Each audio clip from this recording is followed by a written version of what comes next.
It's a small world after all. Small Soldiers is the film that hid a razor blade inside a toy box. A movie so dark, so violent, and so politically sharp that the studio gutted it before anyone could see it. But even after nearly 30 years, this film is still hiding secrets. Did you know the ending you've seen was never Joe Dante's ending? Or that the script spent 6 years transforming through versions that barely resembled each other? Today we're uncovering the hidden truths about Small Soldiers 1998, including the darker film DreamWorks' Buried 16. The ending. They cut the film ends with the Commando elite defeated, the Gorgonites sailing away to find their homeland, and the Abernathy house standing intact. It's tidy, it's safe. It's exactly what a studio hoping for a franchise would want, but that's not how Joe Dante shot it, according to Dante himself. The original ending had the Abernathy house exploding. The scene was fully filmed, then DreamWorks cut it entirely. Dante's explanation was blunt. He'd been told from the start to make an edgy picture for teenagers, but when the merchandise and sponsor tie-ins arrived, the mandate flipped overnight to soften it into a kiddie movie. Just before release, the film was purged of a significant amount of action and explosions. The house destruction was one of them. The ending you've seen wasn't Dante's ending, it was the studio's, and the one he actually shot is sitting somewhere unseen in a DreamWorks vault. 15. The script took 6 years and 4 writers to reach the screen. The story that became Small Soldiers started in 1992, when British writer Gavin Scott sold his original screenplay to Amblin Entertainment, his first sold film script. Conceived during commutes to Marin County while working on the Young Indiana Jones Chronicles. Scott had built the premise around the military-industrial complex, a defense contractor acquiring a toy company with catastrophic results. Amblin sat on it. Years passed.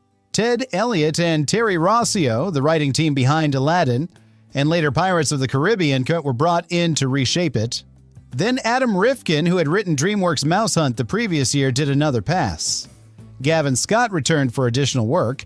By the time Small Soldiers reached production, 4 writers had taken turns with a script that had been in development for 6 years. The core satirical premise, war technology turning toys into actual weapons, survived all 4 writers. Most everything else had been transformed beyond recognition from what Scott had originally sold. 14. Joe Dante was hired to make a dark film, then told to make a kids movie. Joe Dante was given a specific mandate when DreamWorks hired him to direct Small Soldiers, make an edgy film for teenagers. Dante, whose career included Gremlins, The Howling, and Inner Space, was exactly the right director for that instruction. He built a film with genuine menace, a body count among the toys, and a satirical edge sharp enough to draw real blood. And then the sponsor tie-ins arrived. Burger King signed on. Toy manufacturers committed to a full merchandise line. And overnight, the mandate flipped. The edgy film for teenagers was now supposed to be a kiddie movie. Dante was too far into production to start over. All he could do was cut. He went through the finished footage and removed as much of the violence and action as the schedule allowed. The film that opened in July 1998 was the compromise between those two competing instructions, too dark for children, too softened for the teenagers it had originally been designed to unsettle. Neither audience fully claimed it. Both instructions are visible in every reel. 13. The Commando elite were voiced by Dirty Dozen veterans. Tommy Lee Jones voiced Major Chip Hazard, the aggressive, flag-waving leader of the Commando elite. That casting was the foundation. From there, the production made a specific and deliberate choice. The rest of the Commando elite voices would be drawn from the surviving cast of The Dirty Dozen, Robert Aldrich's 1967 war film about a unit of military criminals sent on a suicide mission. Ernest Borgnine, Jim Brown, Clint Walker, and George Kennedy, all veterans of that film, provided voices for Chip Hazard's soldiers. Walker's appearance marked his final film role. The connection was not accidental. The Dirty Dozen was itself a dark, subversive war film that had troubled censors on its release. Using its veterans to voice the film's military antagonist was Dante's way of embedding the film's anti-war argument in the casting. The soldiers programmed to fight forever were voiced by men who had spent their careers playing soldiers. The critique was written into the credits.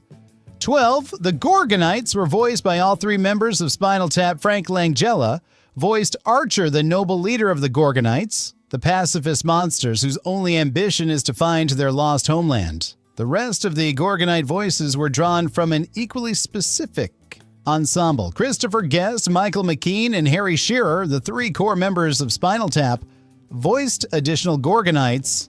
The trio had built their reputation playing musicians whose earnest conviction exceeded their talent. Translating that quality into monsters who genuinely believed in their own mythology while hiding from a better armed enemy was a natural extension. Sarah Michelle Gellar and Christina Ricci provided voices for the Gwendy dolls, the Barbie-inspired figures the Commandos weaponize against the suburban household. The film's voice cast was assembled with more creative intentionality than most animated features of its decade. Every casting choice carried a subtext. Dante had been told to make a toy movie. He made a toy movie in which the casting itself was an argument. 11. Phil Hartman's last film was dedicated to his memory. Phil Hartman played Phil Fimple, the cheerfully oblivious neighbor whose house becomes a secondary casualty of the Commando elite's siege. Small Soldiers was Phil Hartman's final film appearance. He was murdered by his wife Bryn on May 28, 1998, 6 weeks before the film's July 10th theatrical release. The premiere was postponed out of respect. The finished film carries a dedication to his memory.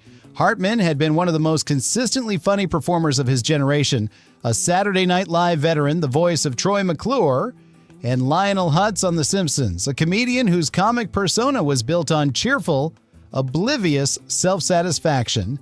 His final screen role leaned directly into that persona. The line his character delivers, "I think World War II was my favorite wars," is by common consensus among the most perfectly calibrated pieces of comedy in the finished film.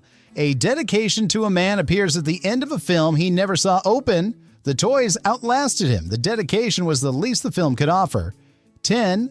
Burger King claimed the PG-13 rating was a surprise. Burger King signed a significant promotional tie-in deal with Small Soldiers, kids' meals, toy giveaways, the full fast food franchise commitment. The deal was based on the assumption that the film would receive a PG rating.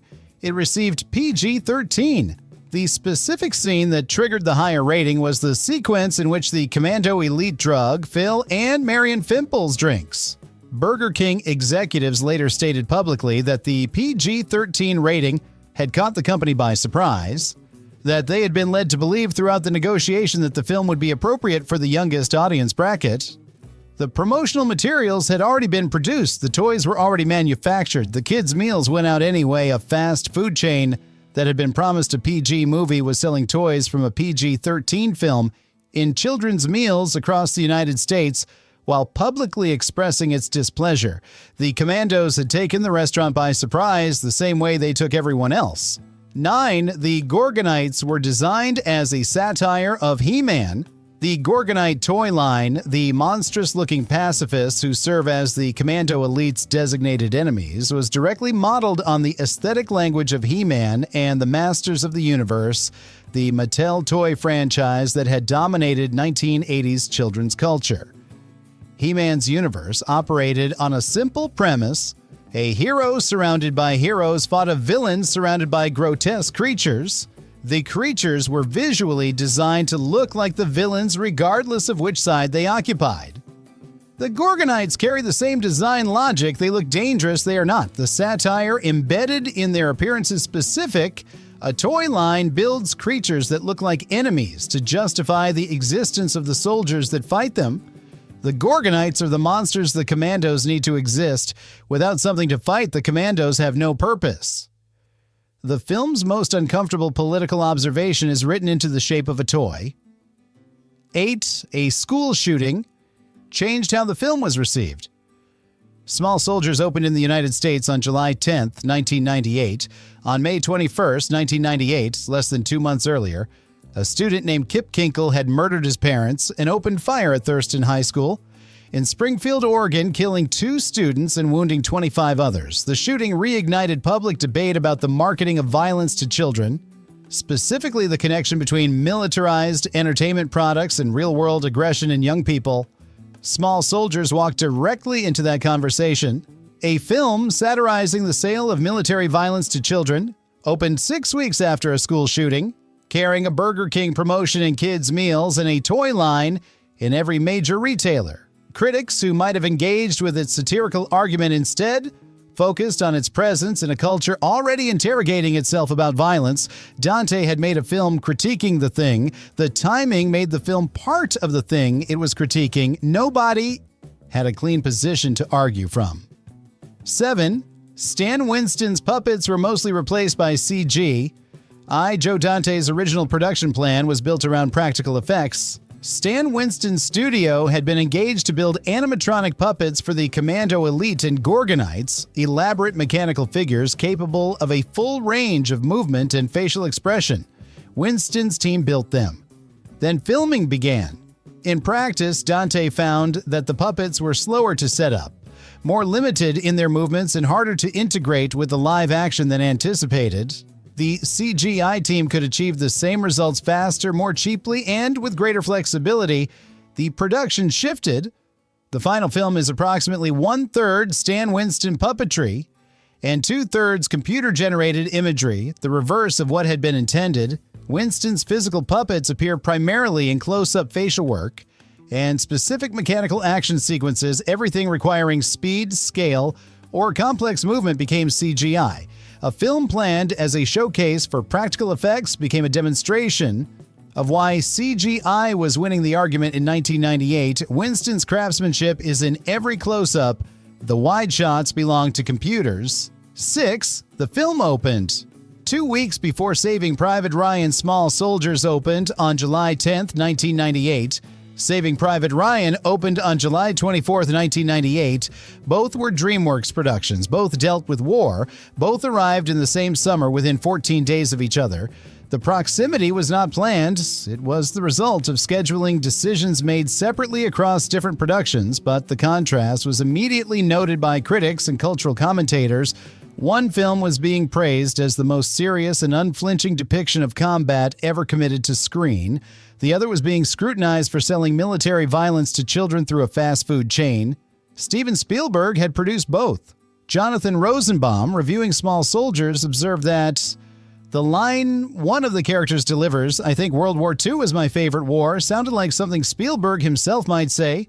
A studio that opened a satirical critique of militarized entertainment 2 weeks before its own landmark war film was either making a statement or not paying attention.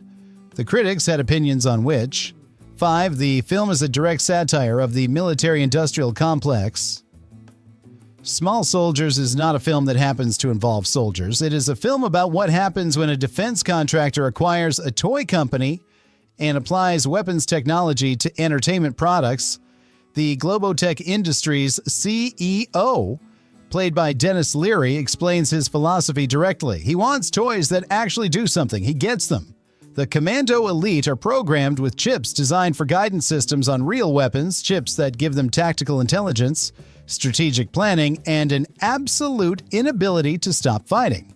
The satirical argument is specific. The military-industrial complex cannot distinguish between its products and children's toys because it has always been selling the same thing. The soldiers programmed to fight forever are indistinguishable from their real-world counterparts because they were built using real-world military components. Dante made this film at the explicit instruction to make something edgy for teenagers, then watched it get softened before release. The satire survived the cuts. The sharpest parts of it are still in the film. They were just too embedded in the premise to remove. 4. FourWriters produced a script that requires credits for all of them. The Writers Guild of America credits 4 separate writers on Small Soldiers: Gavin Scott, Adam Rifkin, Ted Elliott, and Terry Rossio. WGA Arbitration Awards shared screenplay credit only when each writer's contribution meets a specific threshold. Generally, a writer must have contributed at least 33% of the final screenplay to receive credit. 4 writers meeting that threshold on a single film is unusual. It reflects a development process across 6 years in which each successive writer had rebuilt substantial portions of what preceded them while retaining enough of the original structure that the prior work remained creditable. Elliott and Rossio would go on to write Pirates of the Caribbean. Rifkin had already written Mouse Hunt. Scott had originated the concept. Each of them left something in the finished film. The 4 credits are not a sign of a troubled script. They are a record of a premise durable enough to survive 6 years of hands without losing what made it interesting in the first place. 3. Jerry Goldsmith wrote the score in his 70s. As a war film, Jerry Goldsmith was 69 years old when he scored Small Soldiers. He had been composing film music since the 1950s. His credits included Patton, Planet of the Apes, The Omen, Alien, Total Recall, and L.A. Confidential. He approached Small Soldiers not as a children's adventure film, but as a war movie. The score uses full military orchestra, snare drums, brass, march rhythms, applied to sequences involving 6-inch plastic soldiers attacking a suburban house. The tonal collision was entirely deliberate. Goldsmith understood what Dante was doing and matched it with music that took the Commando Elite's campaign as seriously as any full-scale military engagement. The march that accompanies Chip Hazard's operations is indistinguishable in its musical grammar from the theme of an actual war film. A composer who had scored real war movies applied that experience to toy soldiers on a front lawn. The joke was in the gap between the music's grandeur and the soldiers' size. Goldsmith played it completely straight, too. The film was marketed to children while being made for teenagers. The commercial apparatus around Small Soldiers was built for an audience younger than the film was designed to reach. Burger King Kids Meals, a full Hasbro toy line featuring both Commando Elite and Gorgonite figures, a junior novelization published by Grosset and Dunlap for readers aged 8 to 12, a sequel novel continuing the Gorgonites' journey. Every piece of marketing infrastructure pointed toward children. The film itself, with its PG-13 rating, its drug scene, its genuine violence, its political satire, and its body count among the toy characters, and pointed toward teenagers. The mismatch was the product of 2 separate institutional decisions made at different stages of production. DreamWorks had told Dante to make an edgy film for teenagers. The marketing department had looked at the toy potential and aimed everything at 8-year-olds. Both decisions were made inside the same studio. Nobody resolved the contradiction before the film opened. The Burger King toys arrived in Meals for Children. The film they were based on had been rated PG-13 for drugging adults. 1. Dick Miller has been in almost every Joe Dante film ever made. Dick Miller plays Joe, the hardware store owner in Small Soldiers. A small role, a few scenes, easy to miss. It was not an accident. Miller has appeared in virtually every film Joe Dante has ever directed. He was in Piranha, The Howling, Twilight Zone, The Movie, Gremlins, Explorers, Inner Space, The Burbs, Gremlins 2, and Matinee. The collaboration stretches back to Roger Corman's New World Pictures in the 1970s, where both men cut their teeth on low-budget genre films. Miller became Dante's good luck charm, a face the director trusted to anchor a scene, provide texture, and signal to genre-literate audiences that they were in the hands of someone who knew the tradition. Small Soldiers continued that tradition quietly, without fanfare. Nobody in the marketing materials mentioned Dick Miller. Nobody in the DreamWorks promotional push made anything of it. He was just there, the way he always was, doing exactly what Dante needed. A director who had been told to make one film and delivered another still found room for the actor who had been with him since the beginning. And there you have it. 16 weird facts about Small Soldiers. A film that started as a satire, got turned into a toy commercial, opened 2 weeks before Saving Private Ryan, and still managed to hide its sharpest edges where the studio couldn't find them. Which fact hit hardest? Drop it in the comments. Subscribe for more deep dives into the films that said more than the studios wanted them to. Until next time.